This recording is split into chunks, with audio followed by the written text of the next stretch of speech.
Well, and a bit of a surprise, we're not going to do our Henlopen countdown just yet. I know we got an 8, 7, 6, 5. Yeah, we'll get into that in just a moment. Instead, we're going to talk about the DFRC Blue Gold game in Newark. And remember, Jonah Restuccio was there earlier tonight. Exactly right. Over 25 Henlopen players suiting up for one of the oldest and, of course, the best traditions in the state of Delaware.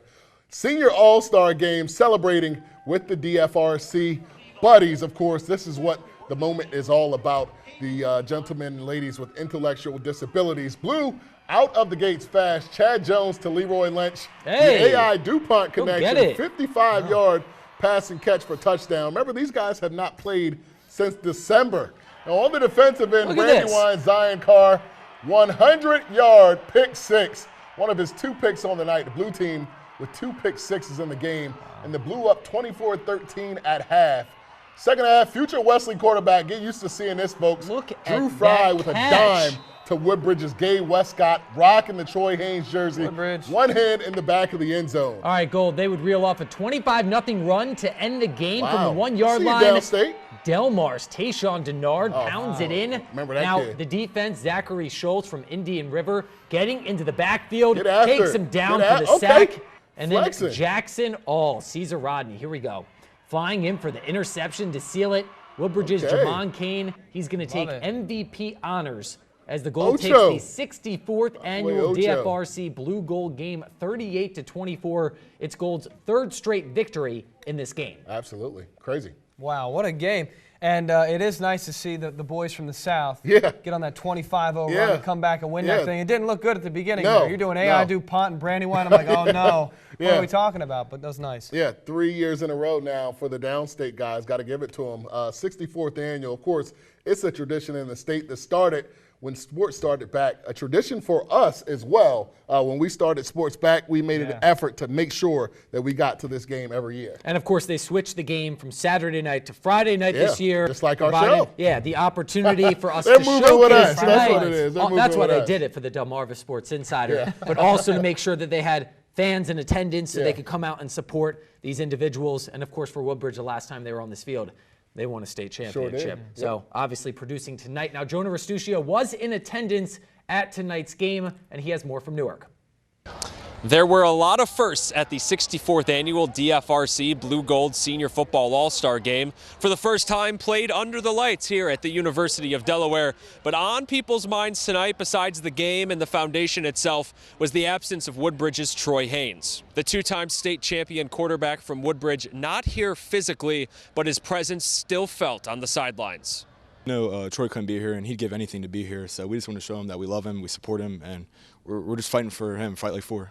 Throughout the night, his 4 Woodbridge teammates playing in the game, Josh Probst, Jamon Kane, Gabe Westcott, and Brock Keeler, all alternating wearing that number 4 jersey. Collectively, our kids all came together. We knew we wanted to do something for him, so the question was, what can we do? How can we do it? So we came up with some pretty symbolic gestures, and wearing the jersey is certainly one of them. He's out in Texas right now getting treatment, so we just thought the best way to support him would be for all of us to collectively wear his jersey throughout the game. Just a way to support him, and I think it's a pretty cool way for him to know that we're thinking about him now. Haynes' fight is just a part of the greater message that the DFRC is spreading throughout Delaware, standing tall, making friends, even through the face of adversity. Reporting in Newark, Delaware, Jonah Restuccio, 47 ABC. And I got to tell you, I had no idea that they were all going to wear number 4 today. When I saw the highlights, I thought, maybe something looked a little bit different, and that's just what a touching tribute. They played so well. Woodbridge, you called quite a few of them tonight. And a lot of those guys obviously playing with more than themselves on their heart, because if Troy was able to be there, we know he would be in that game tonight. The last time we saw him on that field, he dominated competition. Yeah, obviously bringing them, or Woodbridge, we're going to get to it actually a little bit later in the show, but their 2nd state title in 3 seasons, but we are transitioning down the list. So we have to go, we're transitioning from football over to number 8. And we're talking boys volleyball. Hey, Jeff, this in the is you, state man. of Delaware. That's why I'm reading this it. Is you. 13-0, perfect season for the Indian River boys volleyball program. Of course, capturing the state title over Salesianum in straight sets. That means 3-0 for those that don't know about volleyball. All right, on top of the undefeated record, the Indians only dropped 2 sets all year and are returning the bulk of their roster next season. So Could we see a repeat? I think so. I think so. Yeah, they have my bet. Ryan, how about the guys in Dagsboro doing their thing, right? That's it. Number 7, Cape Boys Lacrosse, man. What a season for these guys from start to finish. They were the most dominant team in the state. Now, everybody, myself included, thought that we would see them stagger in the state title game to the Sallies because of that upstate complex, you know what I mean, that Wilmington thing. But these guys came out and worked and worked and worked, and they ended up on top. And how about ending Salesianum's state title run? Got to give it up for Cape Henlopen.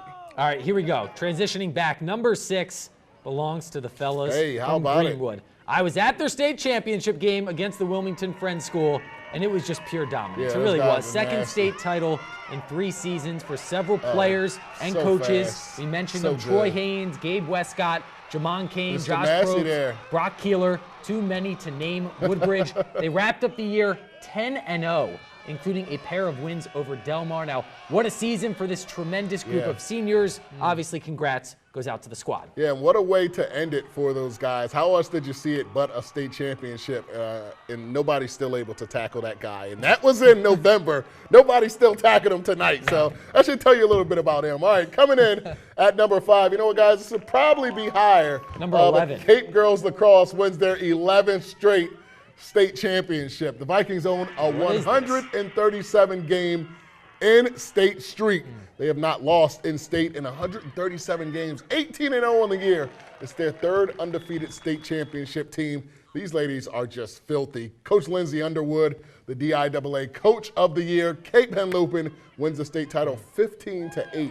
That is how good they are, and that is how no one was able to come close to them all year long.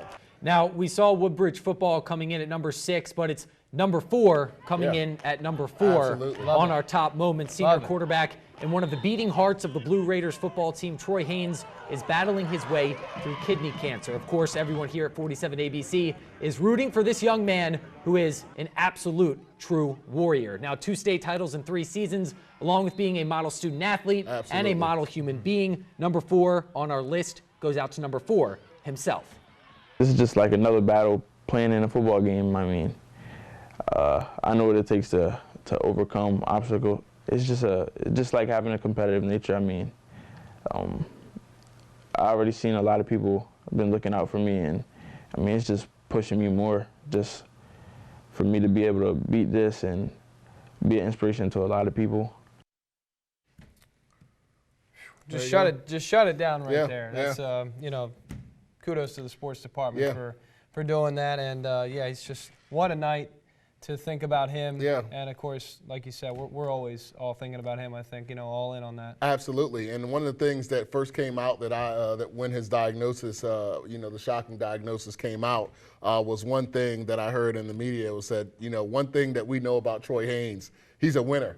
All he's ever done at Woodbridge is win, and we have total faith that he will do nothing but win again in this game of life. So we're just all rooting for him and really cheering for him. And the nice thing about this is that the Woodbridge community, of course, is Coach Jed Bell, keeping everybody updated on you know, the progress that is being made, where he is, receiving treatment and things like that. So you want to keep up with Troy, you simply go on the Fight Like 4 Facebook page, and you will be updated pretty much every day on an hourly basis, which is nice to see. Absolutely, Yeah, well, you know, it's one of those things. So we have more things coming up, of course, with sports. We're not done with that countdown just yet, but we also got to talk some news in this next block.